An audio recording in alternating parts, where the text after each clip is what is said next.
Hello दोस्तों, नमस्कार। मैं दिलीप कुमार यादव। आप सभी लोगों का ऑप्टिमम एजुकेशन गाइडेंस पे स्वागत है।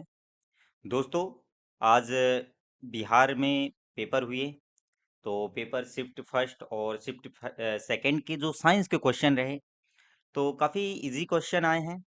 तो उन्हीं क्वेश्चनों की हम आज आंसर की यानी कि शिफ्ट फर्स्ट के और शिफ्ट सेकंड का आंसर की लेके आपके साथ उपस्थित हैं। तो चलिए, तो आप लोग मिलान करते जाइएगा कि किसने कौन सा आंसर सही किया है और किसके कितने स्कोर हो रहे हैं। तो आप लोग हमें स्कोर जरूर शेयर करिएगा कि किसके कितने क्वेश्चन सही हैं। तो चलिए देख, पहला क्वेश्चन था यानी कि 17वें नंबर से स्टार्ट था कि विद्युत विभव को मापने के लिए किस उपकरण को उपयोग किया जाता है। तो इसके लिए आपने क्या आंसर किया था? पोटेंशियोमीटर या गैल्वेनोमीटर या वोल्टमीटर या उपयुक्त में से एक से अधिक या उपयुक्त में से कोई नहीं। तो दोस्तों मैं बता दूं कि जो विद्युत विभव है, तो विद्युत विभव को मापने के लिए क्या उपयोग करते हैं? Volt meter. तो जिसने सी आंसर लगाया है तो उसका सही आंसर है। अगला था चुंबकीय क्षेत्र है, तो चुंबकीय क्षेत्र कैसी है? एक अदिश मात्रा या सदिश मात्रा या आयाम रहित मात्रा या उपयुक्त में से एक से अधिक या कोई नहीं। तो जो 18 का आंसर होगा क्या होगा? जो चुंबकीय क्षेत्र होती है कैसी है? ये एक सदिश राशि है, तो इसका आंसर बी होगा। अगला था कि एक व्यक्ति पृथ्वी पर अधिक भार किस स्थिति में धकेल सकता है? बैठने की स्थिति में या खड़े होने की स्थिति में या जमीन पर लेट जाने की स्थिति में या उपयुक्त में से कोई नहीं या उपयुक्त में से एक से अधिक। तो देखो, अगर आप किसी यानी कि बैठ के किसी चीज को धक्का दे रहे हैं तो क्या यानी कि अधिक उसको धकेल सकोगे, लेकिन आप खड़े होके किसी चीज को धक्का दे रहे हो, ठीक, तो यानी कि उसको हम ज्यादा धकेल सकेंगे। तो इस पे अपना राइट आंसर क्या होना चाहिए? बी होना चाहिए। ठीक। अगला था कि प्रिज्म से गुजरने पर सबसे अधिक अपवर्तित होने वाला रंगीन प्रकाश है, तो कौन सा होगा? पीला, बैगनी, नीला या उपयुक्त में से एक से अधिक या उपयुक्त में से कोई नहीं। तो इस पे अपना आप लोगों ने क्या आंसर किया है? तो देखो, अगर हम श्वेत कर्ण जब प्रिज्म में से श्वेत कर्ण गुजारते हैं तो 7 किरणों में उस डिवाइड होती है, कौन कौन से? 7। बै, जा, नी, हा, पी, ना, ला। तो देखो, जो सबसे अधिक अभिवर्तित हुई है, जो सबसे ज्यादा विचलित हुई, वो कौन सी है? बैगनी। तो अपना राइट आंसर क्या जाएगा? B number. और कम पूछता तो कौन होती? लाल। ठीक। अगला है कि मिट्टी के तेल में बर्तन में बर्फ का एक टुकड़ा डाला जाता है, तो बर्फ के पिघलने पर मिट्टी के तेल की सतह उठेगी या गिरेगी या वैसे ही बनी रहेगी या उपयुक्त में से एक से अधिक या उपयुक्त में से कोई नहीं। तो इस पे आप लोगों ने क्या आंसर लिखा था?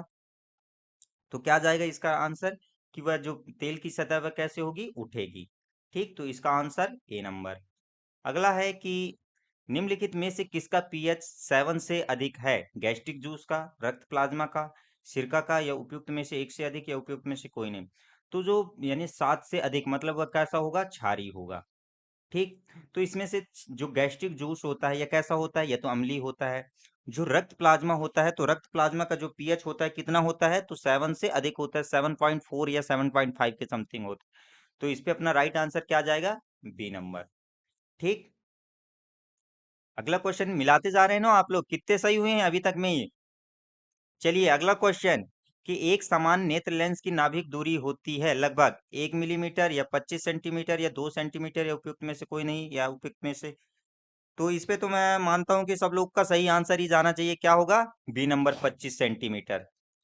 नेक्स्ट है कि शुष्क बुझे हुए चूने पर क्लोरीन गैस की क्रिया से कौन सा पदार्थ बनता है? कैल्शियम क्लोराइड, विरंजक चूर्ण या हाइड्रोक्लोरिक अम्ल या उपयुक्त में से एक से अधिक या उपयुक्त में से कोई नहीं। तो इस पे अपना राइट आंसर क्या जाएगा? बताइए आप लोगों ने क्या टिक करके आया है? तो क्या जाएगा इसका right answer? A number, calcium chloride. Next question रहा कि माता पिता से संतति में लक्षणों के पहुंचने की प्रक्रिया को कहते हैं रूपांतरण, अनुवांशिकता, जीन या उपयुक्त में से कोई नहीं। तो इसका राइट आंसर क्या था? अनुवांशिकता। इसका राइट आंसर बी नंबर। अगला क्वेश्चन कि ओम के नियम के सत्यापन के लिए ध्यान रखने वाली बात है, एमीटर और वोल्टमीटर को श्रेणी क्रम में जोड़ा जाना चाहिए या एमीटर को श्रेणी क्रम में और वोल्टमीटर को समांतर क्रम में जोड़ा जाना चाहिए या एमीटर और समांतर क्रम में और वोल्टमीटर को श्रेणी क्रम में जोड़ा जोड़ा जाना चाहिए। तो इसका राइट आंसर क्या होगा? तो अगर बात करें हम 26 का, तो 26 का राइट आंसर क्या होगा कि जो ए मीटर को समांतर क्रम में और वोल्ट मीटर को श्रेणी क्रम में जोड़ा जाना चाहिए। तो इसका राइट आंसर सी नंबर। अगला है 27 की लोहे के बुरादे में तनु हाइड्रोक्लोरिक अम्ल डालने से क्या होता है? हाइड्रोजन गैस और आयरन क्लोराइड का उत्पादन, या क्लोरीन गैस और आयरन हाइड्रोक्साइड बनते हैं, या कोई प्रतिक्रिया नहीं आती, या उपयुक्त में से कोई नहीं, या उपयुक्त में से एक से अधिक। तो 27 का जो आंसर होगा वह क्या होगा कि हाइड्रोजन गैस और आयरन क्लोराइड का उत्पादन होता है। तो अपना राइट आंसर क्या गया? ए नंबर। ठीक। अगला कि बाढ़ को रोकने के लिए सबसे उत्तम विधि है चराई, वन रोपण, वनोन्मूलन, या उपयुक्त में से एक से अधिक, या उपयुक्त में से कोई नहीं। तो इसके लिए हमें क्या करना चाहिए? सबसे अधिक से अधिक वन रोपण करना चाहिए, जिससे क्या हो कि बाढ़ को हम रोक सके, यानी कि मिट्टी का कटाव नहीं होगा, पेड़ पौधे अधिक रहेंगे, तो बाढ़ यानी कि आने की संभावना कम रहेगी, यानी कि रुकावट हो जाएगी। ठीक। अगला है कि खानों के डिब्बों पर जिंक के बजाय टीन की परत चढ़ी होती है, क्यों? तो क्यों चढ़ी होती है बताइए? क्यों? क्योंकि जिंक टिन की तुलना में महंगा है, या टिन की तुलना में जिंक का गलनांक अधिक है, या टिन की तुलना में जिंक अधिक प्रतिक्रियाशील है, उपयुक्त में से एक से अधिक। तो क्या होता है कि जो टिन है, टिन की तुलना में जिंक अधिक प्रतिक्रियाशील है। तो राइट आंसर इसका क्या गया है? C number. अगला है कि अंडाशय द्वारा कौन सा कार्य किया जाता है? डिम्ब का निर्माण, प्रोजेस्टेरॉन का स्राव, या एस्ट्रोजन का स्राव, या उपयुक्त में से एक से अधिक, या उपयुक्त में से कोई नहीं। तो इसका राइट आंसर क्या गया? तीसरे का। तो इसका राइट आंसर क्या गया है? यानी कि देखो, जो अंडाशय होता है तो उसके द्वारा तो यानी कि क्या होगा कि डिंब का भी निर्माण होता है ना, और वो जो एस्ट्रोजन का प्रोजेस्टेरॉन का भी स्राव होता है। तो इसका राइट आंसर क्या जाएगा कि एक से अधिक का स्राव। ठीक। तो इसका आंसर हो जाएगा डी नंबर। अगला है इमली में कौन सा अम्ल पाया जाता है? मेथेनोइक अम्ल, टार्टरिक अम्ल, या लैक्टिक अम्ल। तो जो इमली है, तो इमली में कौन सा अम्ल पाया जाता है? तो इसमें टार्टरिक अम्ल पाया जाता है। तो राइट आंसर बी नंबर। अगला है कॉलीफॉर्म क्या होते हैं? देखो हमने यानी कि ये जस्ट हमने कल ही क्वेश्चन पढ़ाया था कि कॉलीफॉर्म क्या होते हैं। प्राणियों के पाचन नाल में उपस्थित बैक्टीरिया, या गर्म चश्मों में पाए जाने वाले बैक्टीरिया, अति ठंडे वातावरण में पाए जाने वाले बैक्टीरिया, या उपयुक्त में से एक से अधिक, या उपयुक्त में से कोई नहीं। तो जो 32 का आंसर है क्या होगा कि प्राणियों के पाचन नाल में उपस्थित बैक्टीरिया। ये क्वेश्चन हमने कल ही पढ़ाया था कि कॉलीफॉर्म क्या होते हैं। यानी कि ये bacteria, group of bacteria, bacterio के समूह को क्या बोला जाता है? कॉलीफॉर्म बोला जाता है। और ये कहाँ पाए जाते हैं? तो मनुष्य के आंत में पाए जाते हैं। ठीक। और इसके द्वारा क्या होता है कि जो रोगाणु हो जाते हैं अंदर, तो उसकी उसकी जांच की जाती है, यानी कि कॉलीफॉर्म की उपस्थिति के कारण। ठीक। अगला क्वेश्चन। तो यहाँ से तो जनरल नॉलेज के क्वेश्चन स्टार्ट हो गए हैं। देखिए अब हम शिफ्ट सेकंड के, तो शिफ्ट सेकंड में कौन कौन से क्वेश्चन आए थे, उन क्वेश्चनों को एक बार उनके आंसर हम लोग डिस्कस कर लेते हैं। तो पहला था कि भू स्थिर उपग्रह है, ये शिफ्ट सेकंड के हैं। ठीक। किसके हैं? शिफ्ट सेकंड का था। भू स्थिर उपग्रह घूमता है ध्रुवों के ऊपर ही किसी भी ऊंचाई पर, स्थिर ऊंचाई पर, या ऊंचे, या उस ऊंचाई पर जो द्रव्यमान पर निर्भर हो, या उपयुक्त में से एक से अधिक, या कोई नहीं। तो जो भू स्थिर उपग्रह है वह कहाँ घूमता है? यानी कि वह स्थिर ऊंचाई पर। तो राइट आंसर इसका क्या गया है? B number. अगला है प्रिज्म द्वारा सफेद प्रकाश के परिप्रेक्षण में कौन सा रंग अधिकतम विचलित होता है? देखो ये क्वेश्चन फर्स्ट शिफ्ट में भी पूछा और सेकंड शिफ्ट में। अब ये क्वेश्चन कल बन सकता है कि सबसे कम, तो इसको सबसे कम कौन होगा? लाल होगा। लेकिन जो सबसे अधिक है, तो सबसे अधिक कौन होता है? बैगनी का। ठीक। तो इस पे राइट आंसर सी।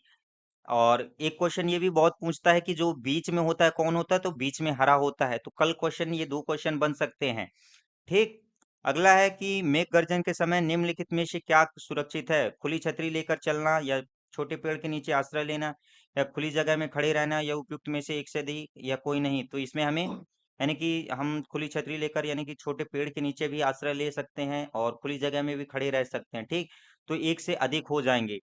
लेकिन हमें बड़ी जगह यानी कि बड़े जो पेड़ होते हैं उनके नीचे नहीं खड़े होना चाहिए। ठीक।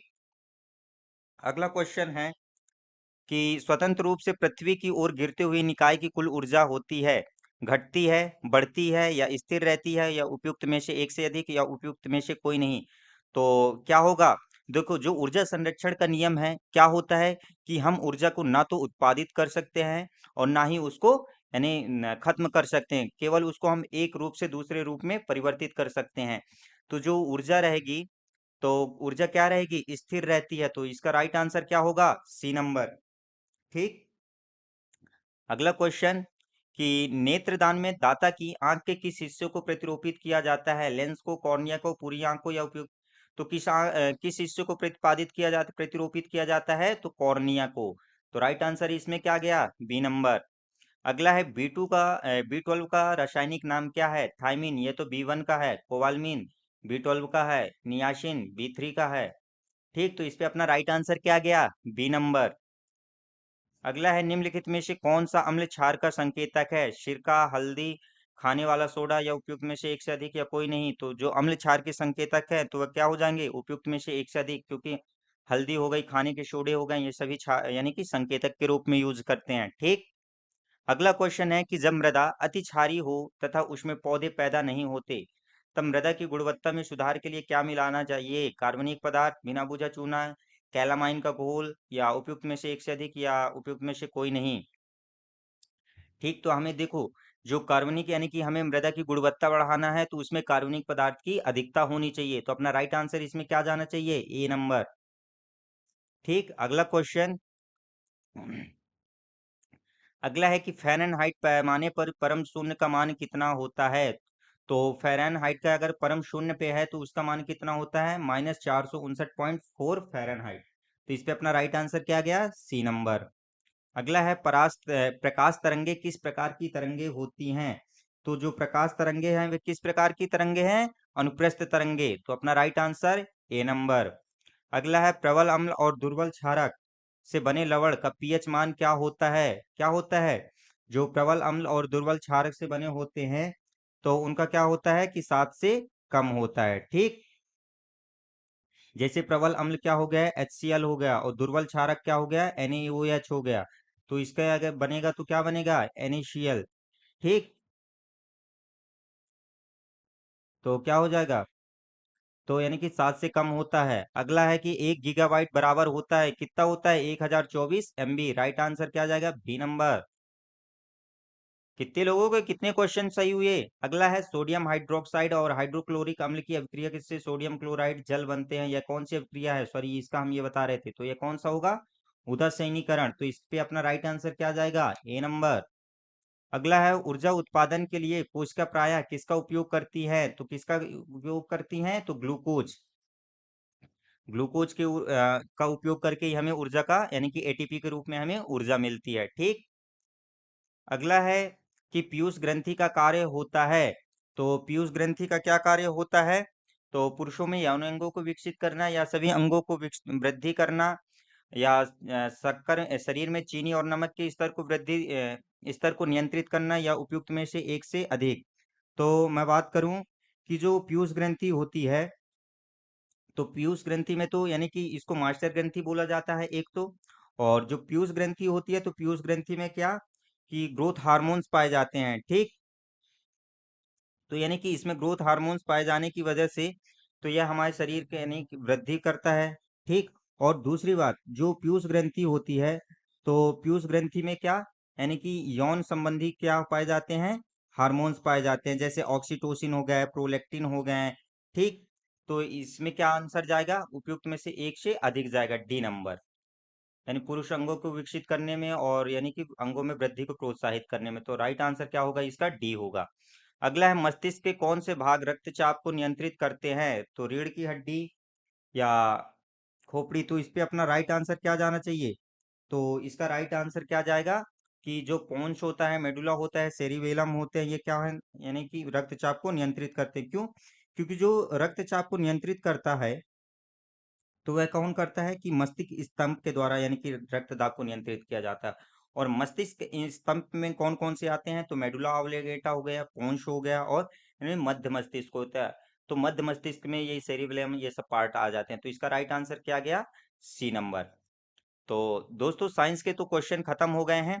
अभी हम लोग आपको यानी कि जो पूरे 120 क्वेश्चन हैं, तो 120 क्वेश्चनों के यानी कि सभी पे हम आंसर करके यानी क्लिक करके टिक करके आप लोगों को एक पीडीएफ प्रोवाइड करा देंगे। तो उस पीडीएफ को पाने के लिए आप हमारे Telegram channel optimum education guidance. तो आप हमारे ऑप्टिमम एजुकेशन गाइडेंस पे जाके उस पीडीएफ को पा सकते हैं। और जैसे देखो, भारत ने किस देश के साथ मिलकर net zero innovation virtual centre बनाने की घोषणा की थी? तो किस देश के साथ मिलकर किए थे?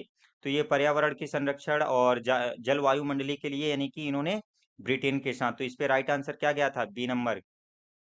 तो इसका आप लोगों को पीडीएफ मिल जाएगी, और हम कोशिश करेंगे कि इसके डिटेल वीडियो भी आप लोगों को ले आए। और दोस्तों, हम सुबह सुबह ही आप लोगों के लिए 6 बजे से एक स्पेशल क्लास रखेंगे, ताकि जो साइंस के एस्पेक्टिव, तो आज का जो सिलेबस है उस सिलेबस को मिलाते हुए हम सुबह 6 बजे से ही आप लोगों के लिए एक क्लास रखेंगे। तो उसको ज्वाइन करना ना भूलिएगा, और उस वीडियो को ज़्यादा से ज़्यादा देखिएगा, क्योंकि हम देखो जो क्वेश्चन पढ़ाए हैं, तो इसमें यानी कि 95% क्वेश्चन मिलते हुए आए हैं। तो यार, जो पुरानी वीडियो है उनको भी एक बार देख लीजिए। एक आप लोग 100, यानी कि 1000 से भी वन लाइनर सीरीज है, उससे काफी क्वेश्चन आपके आए हैं इस पे। तो उस सीरीज को देख लीजिए। ठीक, आप 2K में स्पीड करके देख लीजिए। ठीक, यानी कि आंसर आंसर, तो आप लोगों को काफी हेल्प होगी। तो चलिए, लोगों को हम सुबह 6 बजे मिलते हैं। तो तब तक आप लोग, अब तो टाइम हो गया है तो सो जाइएगा, क्योंकि अभी सुबह आप लोग को जगना है और कल पेपर देने जाना है। तो आप लोगों को कल के पेपर के लिए बेस्ट ऑफ लक। मिलते हैं आप सुबह 6 बजे। जय हिंद, जय भारत, धन्यवाद।